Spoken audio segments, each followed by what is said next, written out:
Você, Cabrini, traz hoje na nossa matéria especial, você traz revelações e informações importantes sobre o caso Vitória. É isso mesmo, Cabrini? Sim, Carol, nós tivemos acesso exclusivo, eu peço a sua atenção, de um ângulo ainda não mostrado da confissão de Michael Salles à polícia. Nesse vídeo, é possível ver o rosto e as expressões faciais dele no momento do depoimento. E não para por aí, Carol. Também tive acesso a uma gravação reveladora, uma conversa entre Michael e os advogados dele 2 dias após a confissão. Trata-se de um documento inédito e muito importante. Veja só na grande reportagem.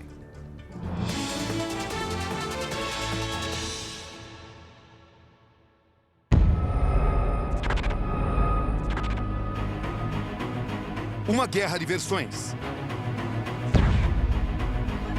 Uma confissão que se estende pela madrugada. Sim, eu tava aí dentro já, uma palhaçada. O acúmulo de provas que vinha se dando implicou com que ele quisesse realmente confessar. Não houve confissão. O interrogatório foi nulo na calada da noite. Michael, fala alguma coisa, você confessou, Michael? O único autor desse crime foi Michael Salles. E agora um documento muito importante. Pela primeira vez, você vai ver a confissão de Michael Antônio Salles dos Santos em um outro ângulo. Um ângulo que permite observar as reações dele durante o depoimento. Preste atenção. Ele conta que já se relacionou com Vitória há cerca de 1 ano. Quanto tempo, velho? 6 meses? Pode colocar 1 ano. 1 ano. Vou colocar 1 ano e meio. 1 ano e meio. Você já tá com a sua esposa? Já tá começando. Digo. Você namorou com ela? Não, só não fiquei. Uma vez? Ficou com ela um tempo? Uma vez. Uma vez só? É, a gente fica uma vez. A gente conversou durante um tempo. Mas fica uma vez só. Tendo tido relação sexual com ela? Não. Um relacionamento extraconjugal, seguido de ameaça e chantagem, teriam motivado o crime. Como já se relacionava com sua esposa, Vitória passou a tentar chantageá-la, é isso? O que ela pedia? Ela não queria nada, na verdade, ela falava que ia falar com a esposa. Ela só que ameaçava? É. E ela insistiu nessa conversa muito tempo? Quanto tempo?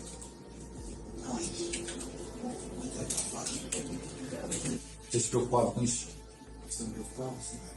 Por que você se preocupava? Ia perder a esposa. Nesse trecho, Michael conta os detalhes daquela noite. Como é que foi? Você saiu pra procurar ela e aí? Eu saí com ele. Pensei que ela já ia chegar lá. Aí Lá onde? Lá no ponto. Eu fui esperar no SPAR, perto do ponto. Mas eu não sabia em qual ponto ela chegaria. Só fui lá esperar. Acabou, cara. Resolveu esse problema. Agora, é o primeiro passo pra você resolver é esse. Aí, você foi esperar ela lá e aí? Ela chegou. Você conseguiu ela chegar? Não vi ela chegar, eu vi só o ônibus passar. Você viu o ônibus passar? Você sabia que ela estava dentro? Não tinha certeza, eu só vi o ônibus passar, eu sabia que era o último. O último ônibus. E aí? Aí o ônibus passou e ela não desceu no dock. Aí eu peguei e decidi ir embora. E aí o caminho da minha casa é onde passa pelo ponto que ela desceu. Em alguns momentos, enquanto a polícia registra o seu depoimento, Michael abaixa a cabeça, demonstra nervosismo, desconforto. São momentos de tensão. Aí nisso ela se alterou e começou a brigar. O que ela fez? Começou a me agredir. Ele te cortou com o quê? Com a unha? Não sei se ela tava com alguma coisa, sei lá, eu sei que ela começou a fazer assim e foi na hora que eu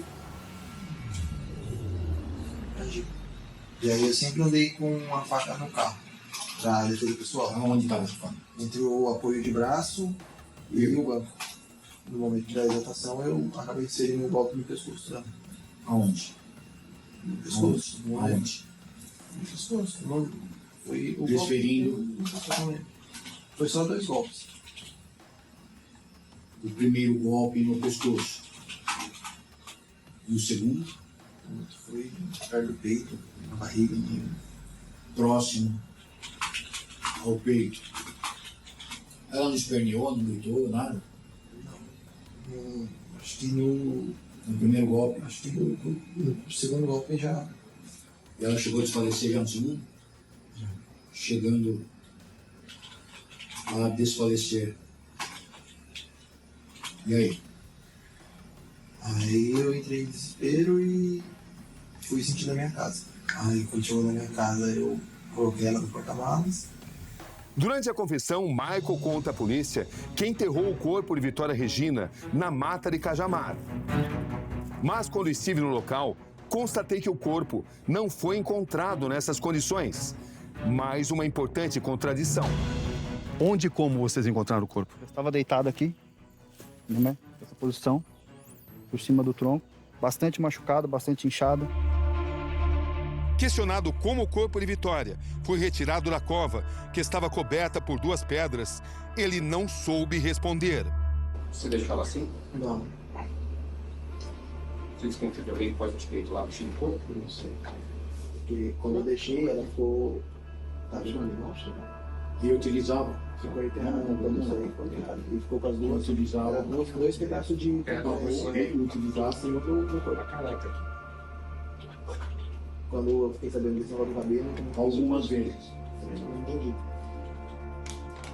Eu até falei isso com o advogado também. Bom, Aí ele falou pra mim, hoje ele falou pra mim assim que saiu a necrópsia aqui, falou assim que o cabelo não foi raspado. não comentou o fato com ninguém. Foi tudo, não sei, como assim. Ou na decomposição mesmo. Vírgula.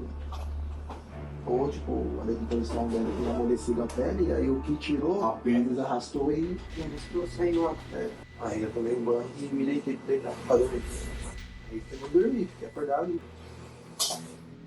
No dia seguinte, Michael revela que foi trabalhar normalmente. Na volta, teria se desfeito dos pertences de Vitória. Você falou com alguém nesse período? Não. Falou com ninguém. Aí eu levantei por volta de 7 horas, me troquei e fui trabalhar. Aí eu cheguei por volta de umas 5 horas em casa. Aí tinha uns lixos que tinha na minha casa já pra queimar e eu já queimei tudo. A roupa, o celular. Ela tava de bolsa? Não, ela tinha só uma sacola. Que tinha lá? Não sei. Sacola. Você pegou a sacola e você fez o que mais? Fiquei Queimou junto sempre? sempre. Aí eu juntei o resíduo, joguei no saco de lixo e dispensei na cação de lixo. Tem mais alguma coisa no celular? Alguém te ameaçou? Os presos. Os falsos polícia. Os presos. As pessoas lá fora. Foi nessa hora.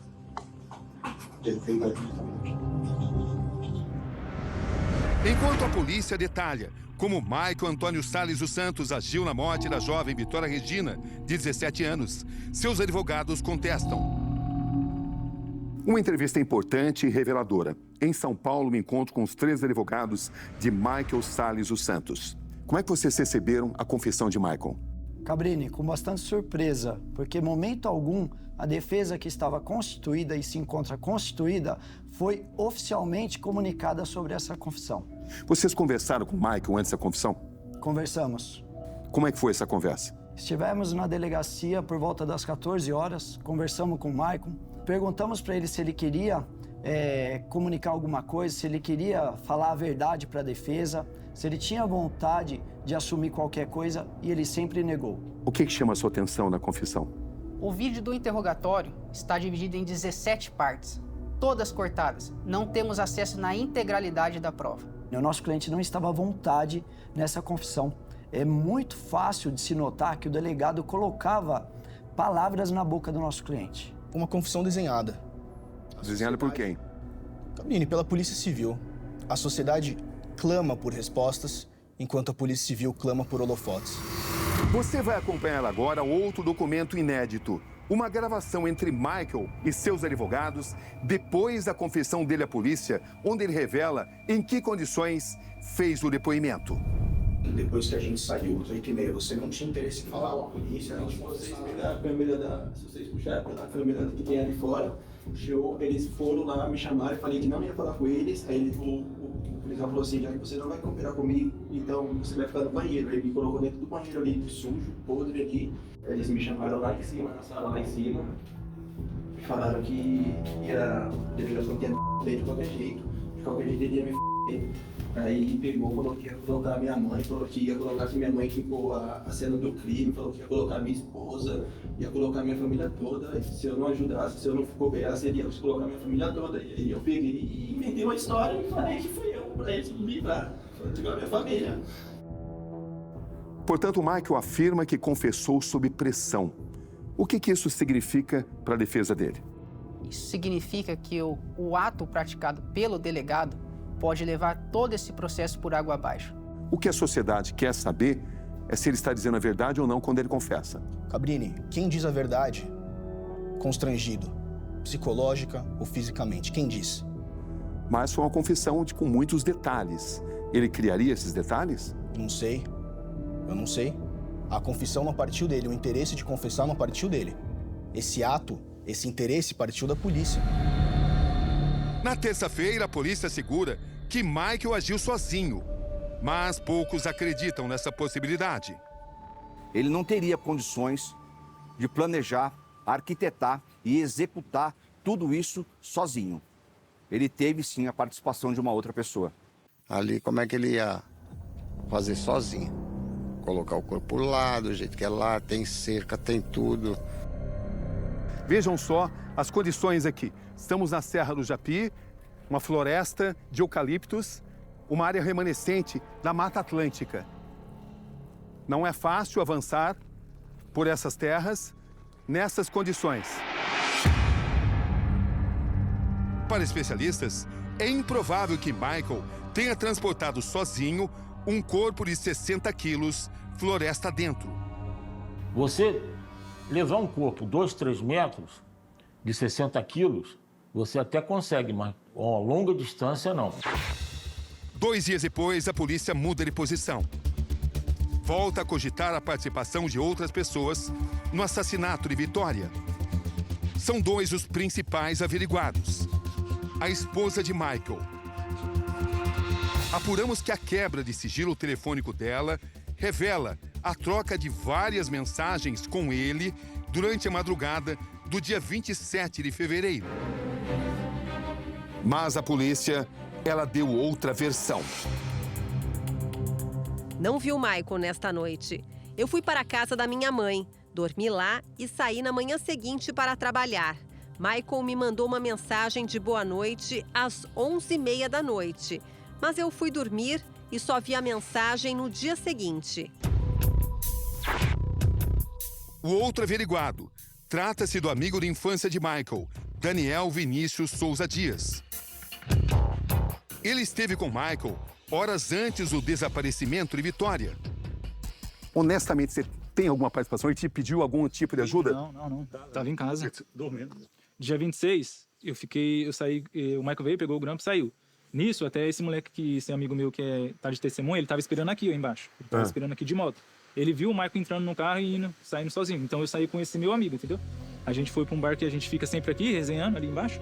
Aí tava eu, mais uns amigos meus. Eu voltei pra casa às 11 horas. E eu percebo pela situação, que é até natural, você está tenso nesse momento, né? Tô tenso, lógico. Recebendo ameaça. Que tipo de ameaça você recebeu? Chamando de assassino, falando que vão pagar com a vida, isso, aquilo outro.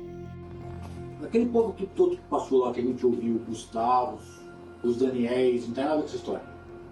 Nenhum dos outros averiguados. A atitude suspeita do motorista desse caminhão também é investigada. O veículo é flagrado por uma câmera de segurança às 11h55 da noite do dia 26 de fevereiro. Os faróis estão apontados para uma trilha de terra batida que, segundo a polícia, dá acesso à casa de Michael. Existem muitos indícios de que Michael não agiu sozinho. Qual a posição de vocês? Essa resposta, Cabrini, somente a polícia poderá dizer.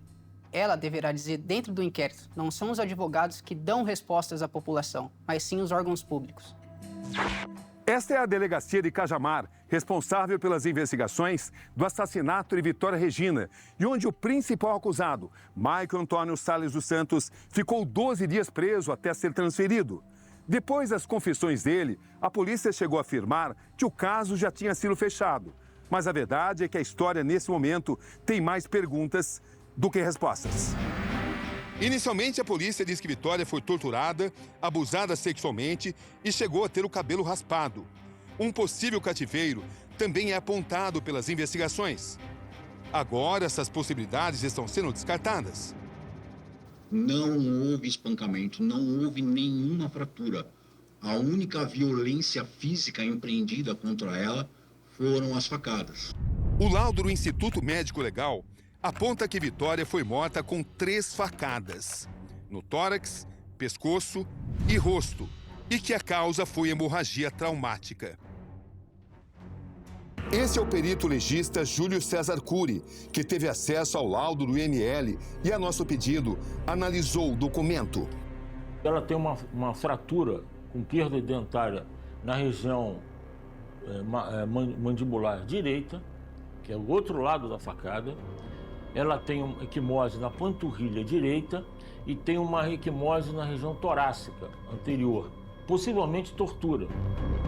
Apesar dos exames preliminares terem apontado o contrário, os legistas afirmam não terem encontrado espermatozoides no corpo de Vitória. Em casos assim, o resultado negativo não permite concluir se houve ou não abuso sexual. O carro supostamente usado no crime é apreendido. Segundo a polícia, ele lavou o veículo, mas deixou para trás alguns vestígios, entre eles marcas de sangue. Essa teria sido a sua explicação. Não percebi manchas de sangue, mas lavei principalmente o porta-malas por conta do forro, que acreditava ter escorrido algum sangue. A principal contradição nesse depoimento, nessa confissão dele, é o fato dele dizer que matou a Vitória dentro do próprio carro dele. Ele não teria condições de matar essa menina dentro do carro e apagar todos os vestígios. Mesmo lavando o carro, existem resíduos de sangue que podem ser detectados pela perícia técnica. Se não foi achado, ela não foi morta dentro do carro. O resultado do exame de DNA, que vai comprovar se o sangue encontrado no carro de Michael é mesmo de Vitória, ainda não saiu. Embora jamais tenha passado por um psiquiatra forense, um profissional que poderia detectar esses desvios de conduta e personalidade, Michael é descrito dessa forma pelas autoridades policiais na terça-feira. Perigoso, nós chamamos de Jack, na gíria, o Jack é o assassino estuprador, que tem um transtorno mental. E esse é o perfil dele, criminoso. É um psicopata. A polícia já pediu um exame de sanidade mental do Michael. Como é que vocês recebem isso? Mais um erro, Cabrini, pois jamais o delegado poderia ter feito isso sem autorização judicial. E o que vocês vão fazer diante disso? Nós iremos pedir imediatamente para que o juiz impeça a realização do exame. Dr. Roberto Guastelli, como especialista, o que chama a sua atenção nesse processo de investigação policial? As idas e vindas da autoridade policial no inquérito, na condução desse inquérito. Poderia já desde o início ter resolvido algumas questões técnicas importantes, e deixou a desejar. Então, é importante a autoridade policial resolver essas questões agora para evitar uma futura nulidade junto ao tribunal do júri e, quiçá, ele ser absolvido por falta de provas. Suas ações teriam sido mesmo solitárias? Ou ele teve, de fato, alguma ajuda? Será que Michael está encobrindo alguém? E em meio a tantos questionamentos e guerra de narrativas, Michael é transferido para o Centro de Detenção Provisória de Guarulhos, sob um forte esquema de segurança. Eu vejo a polícia muito resistente em relação ao meu pedido de fazer uma reconstituição do crime. A família não quer saber somente quem foi o autor, quem são os autores. A família tem o direito de saber de que maneira isso aconteceu, por mais dolorosa que seja. Michael diz a verdade quando confessa ter assassinado Vitória? O Michael diz que sofreu pressão psicológica para confessar. E para a defesa, ele cometeu o assassinato? A defesa, Cabrini, não está aqui para dizer se Michael é inocente ou culpado. A defesa está para defender o que está prescrito na lei.